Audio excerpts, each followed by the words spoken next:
حدیث پاک میں آتا ہے کہ اگر کوئی شخص اللہ کے خوف سے رویا اور اللہ کے خوف سے رونے کی وجہ سے اس کی پلکوں کے بالوں میں سے ایک بال کی جڑ گیلی ہو گئی تو قیامت کے دن وہ بال کھڑا ہو جائے گا، اللہ یا تو مجھے نکال لے یا اسے جنت عطا فرما دے۔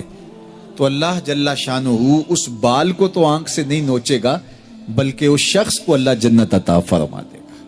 اللہ اکبر۔ گناہگار کی آنکھ کا پانی اللہ کے غصے کی آگ کو ٹھنڈا کر دیتا ہے، اس لیے ہمیں رونے کا کہا گیا۔ فَلْيَضْحَكُوا قَلِيلًا وَلْيَبْكُوا كَثِيرًا۔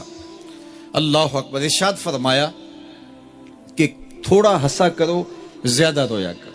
صحابہ کو ہنستے ہوئے دیکھا تو آقا کریم علیہ السلام نے فرمایا کہ تمہارے تک اللہ کی امان نہیں پہنچی اور تم ہنس رہے ہو۔ عرض کی حضور اس کا کفارہ؟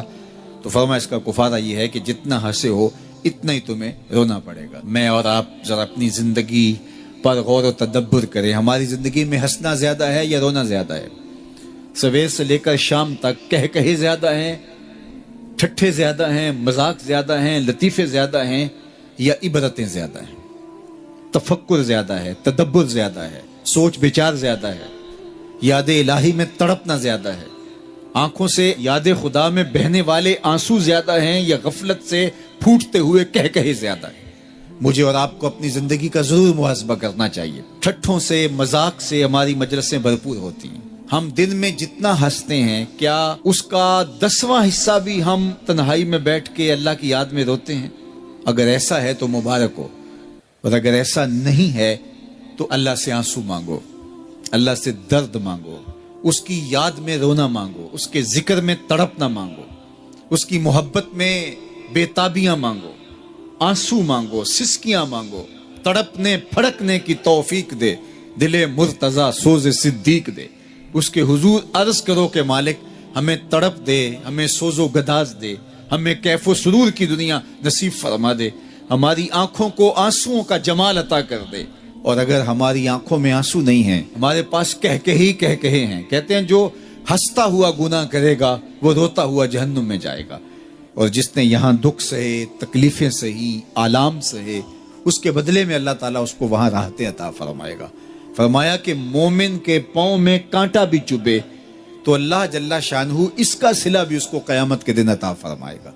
تو یہ جو تفکرات ہیں، یہ جو دکھ آتے ہیں، یہ جو تکلیفیں آتی ہیں، مصائب آتے ہیں، مشکلات آتی ہیں، اذیتیں ہمیں پہنچتی ہیں، تو اس پر صبر کرنا چاہیے اور اللہ کا شکر ادا کرنا چاہیے کہ ہم ان مصائب سے گزر رہے ہیں، ان مشکلوں سے گزر رہے ہیں۔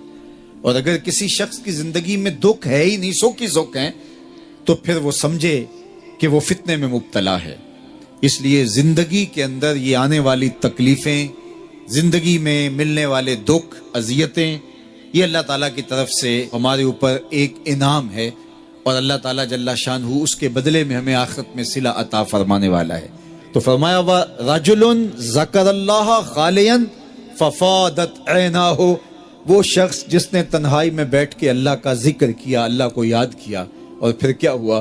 فرمایا اس کی آنکھوں سے آنسو ٹپکنے لگے۔ تو میرے اور آپ کے آقا و مولا نے فرمایا قیامت کے دن جب کوئی سایہ نہیں ہوگا، یاد الہی میں رونے والے کو اللہ اپنے عرش کا ٹھنڈا سایہ عطا فرما دے گا۔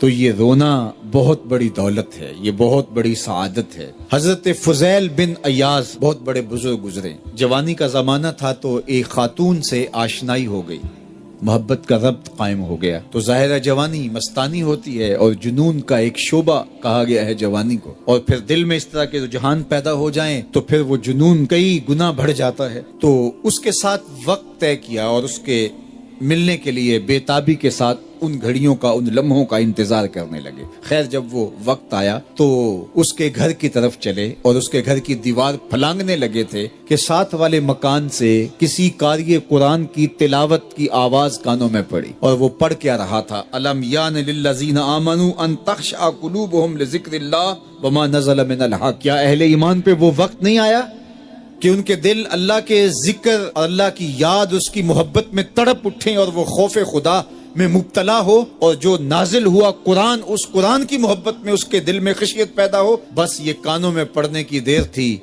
کہ دوبارہ گلی میں چھلانگ لگائی اور کہا میرے اوپر وہ وقت آ گیا ہے۔ اور جنگلوں کو روتے ہوئے نکلے اور حضرت فضیل بن عیاض پھر ولیوں کے امام قرار پائے۔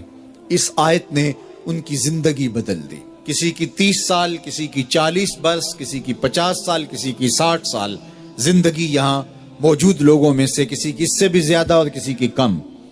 اس آیت کریمہ کو ذرا اپنے اوپر وارد کریں تو اللہ ہمیں نصیب کر دے کہ ہمارے دل تیرے خوف سے کانپ اٹھے اور تیری خشیت سے ہمارے دل لرز اٹھیں اور قرآن کے ساتھ ہمارا ربط مضبوط اور مستحکم ہو جائے اور ہم یہ اقرار کرتے ہوئے تیرے حضور حاضر ہو جائیں، مالک وہ وقت آ گیا ہے کہ ہمارے دل تیری یاد سے، تیری محبت سے، تیرے پیار سے مالا مال ہو گئے اور اپنی باقی زندگی ہم تیرے پیار میں، تیری محبت میں اور تیری یاد میں بسر کریں گے۔